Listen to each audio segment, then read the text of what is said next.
Did you know that the Star of David has no biblical reference and cannot be found anywhere in the Torah? That's right, there is no reference to the Star or Shield of David at all. In fact, the earliest archaeological finds can be found on the wall of the 6th century synagogue within the borders of ancient Israel. However, there have been variations of the symbol used in other cultures as well, at much earlier dates, which I'll go over soon. However, this star was not popularized again into the modern culture until it was used by the Zionist movement, which was started by the Rothschild banking dynasty in association with Theodor Herzl. As it turns out, Meir Amschel Bauer, an Ashkenazi Jew, who was the son of a moneylender, got the inspiration of using this hexagram from his father, who bared this symbol on the entrance door to his counting house. Bauer, recognizing the significance of the red hexagram, changed his name from Bauer to Rothschild, named after the red hexagram, or the sign signifying 666, hanging over the entrance door. Roth is German for red, shield is German for sign, red shield, red sign. So Rothschild literally means this symbol. Bauer was also believed to be well versed in Jewish mysticism and other Kabbalist teachings. The six-pointed star is called a hexagram, and to many Christians, the symbol represents the nation of Israel. They call it the Star of David. However, as mentioned earlier, no such Star of David can be found in the Bible or the Torah. But for a closer look at history and the purpose of this symbol, you will find that it reveals something much different to what we're being told. The star consists of two intertwined triangles, one pointing up to God and the other pointing down to man, symbolizing the relationship between the two worlds, the spiritual world and the physical world. While there are many other interpretations for the symbol, it is commonly said to mean as above, so below. However, numerically, it is also representative of the number 666, which biblically is the number of the beast. But to break it down more clearly, we can see that there are 6 points on this star. There are also 6 triangles or pyramids within the star. And then finally, there is also a 6-sided polygon within the star, 666. Also, a Masonic book called The Second Mile, an Eastern Star book, reveals that the 6-pointed star is a very ancient symbol and one of the most powerful. They quote, "The hexagram is used in magic, witchcraft, sorcery, and occultism, and the casting of zodiacal horoscopes by astrologers. It was considered to possess mysterious powers." However, to get a proper understanding of this symbol, we first need to go back to see what is written in the Bible. And just before we do, I firstly wanted to mention that there are no commandments from Jesus or the apostles that says Christians have to get involved with God's plan for the nation of Israel, especially militarily or politically. Anything short of sharing the gospel with them. The Bible does not command it at all, so I have no idea why many Christians get behind Israel like their souls depend on it. With that said, at the end of Acts 6, we are introduced with the character called Stephen, who is a follower of Jesus. In these verses, Stephen is seized and brought before the council of Jewish leaders. Verse 11 through 15 record of the false accusations made towards Stephen. It is written, "Then they suborned men, which said, We have heard him speak blasphemous words against Moses and against God. And they stirred up people, and the elders, and the scribes, and came upon him, and caught him, and brought him to the council, and set up false witnesses, which said, This man casteth not to speak blasphemous words against this holy place and the law.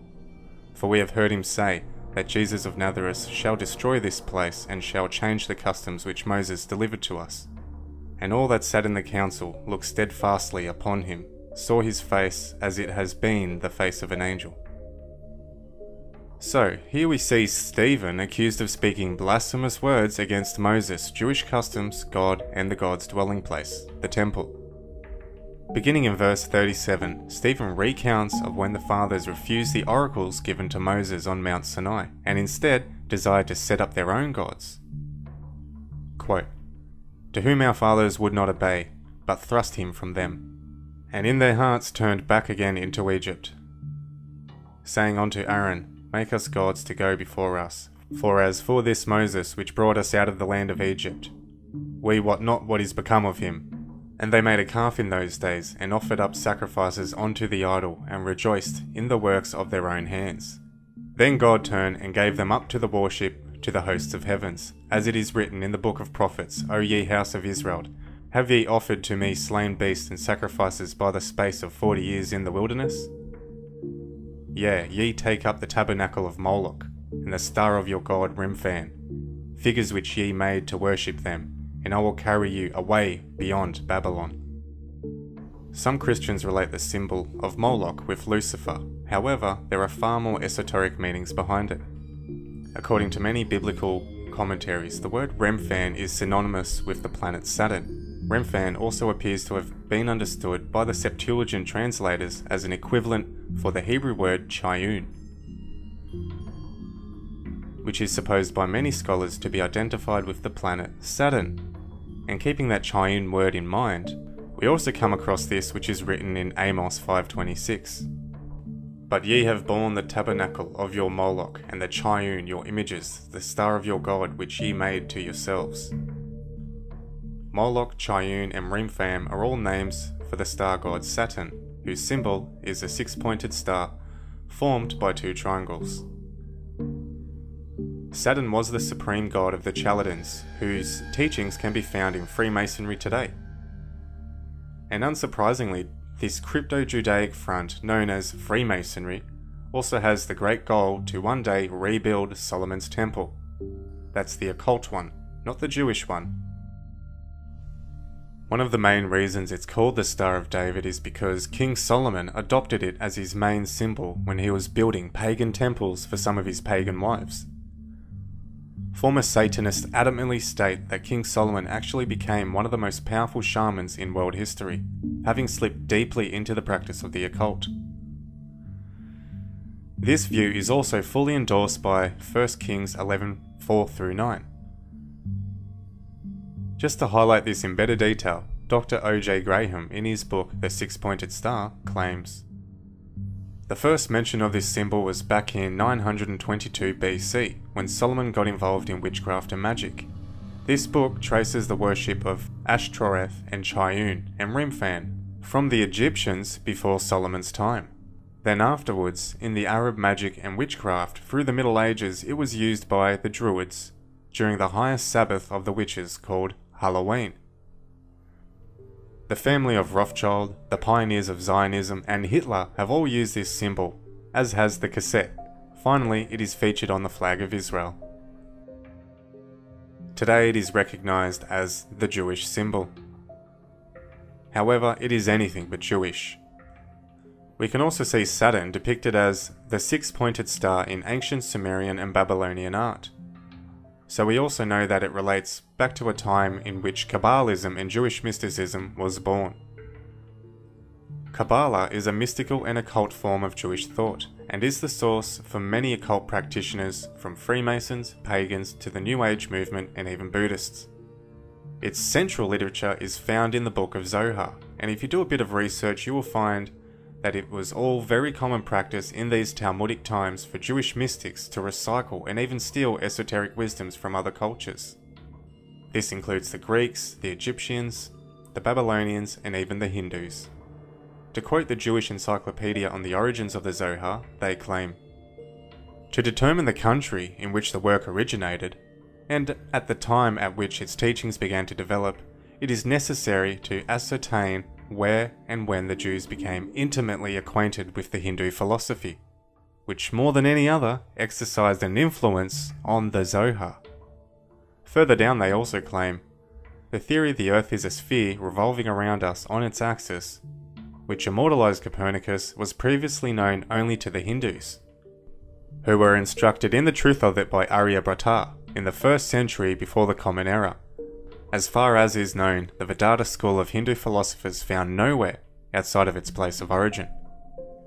Under its influence, the Mohammedans of Persia found many mystic sects, among them being that the Sufis, who for many centuries were very numerous. This mystic movement did not fail to exercise an influence upon the Persian Jews, and there arose among them various sects, such as the Isawites and the Eugenites, etc. In Hinduism, we also see the use of this hexagram in the form of something called yantras. These yantras all represent a different form of prayer to a deity and a different element, symbol within each yantra. For an example, one yantra is dedicated to obtaining money, wealth and power, and another is linked exclusively to the Hindu god Shiva. We also know that there is a direct relevance to the planet Saturn and the planet Mars and the alignment of those two planets. Perhaps Mayer Amschel Bauer, Rothschild, and his father Moses associated their money worship with Shiva and the yantras for wealth, but who knows for sure. One thing is for certain, this handed down knowledge, which the Jews recycled for themselves, would become an instrumental part of what is Kabbalah and Judaism today. As we know, modern Jews who put the Talmud above the Torah, through the guise of Judaism, we have a religious sect which openly worships the Gnostic and mystic aspects of ancient cultures and long-forgotten god deities. So we can clearly see how astrology, Saturn worship, Moloch worship, and even heliocentricity was all originally coined under Kabbalism. It is central and exclusive to Jewish mysticism and the Zohar, and much of the teachings are being pushed into mainstream science even today. While some people claim that the so-called Star of David has had many practical uses in history by different cultures, that part is true. But all of the information associated with the hexagram and mysticism seems to find itself in the same place, Kabbalism. From the perspective of a true Jew who follows the Torah, it is written that these types of mysticism are forbidden and related to Satan. And from a true Christian perspective, they should view this star as an abomination and should not associate it with God's chosen people, because even the New Testament forbids this type of mysticism. In fact, these people are said to be false Jews in the book of Revelations. Revelations 2.9 says, "I know your afflictions and your poverty, yet you are rich. I know about the slander of those who say they are Jews and are not, but are a synagogue of Satan." So there you have it, folks. From the Christian perspective, or the Torah true Jew perspective, the star is synonymous with evil and is not a symbol of David, but is a symbol of wealth, Shiva, Saturn, and Satan, and is now the symbol that Rothschild demands is used on the flag of the State of Israel. The same star that the people of Israel decorate their tanks and bombs with. The same star that brainwashed Christians idolize even today. That's about all I have time for today, folks, but if you do want to read more on this topic, check the description below where I list some sources.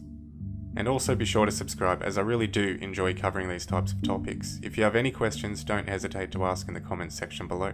Also, I wanted to let you guys know, in pursuit of finding an alternative to Facebook and Reddit, I'd like to announce that I'm no longer on Reddit, and I have since gone to Steemit. So if you're on that platform, be sure to find me. Until next time guys, thanks for watching.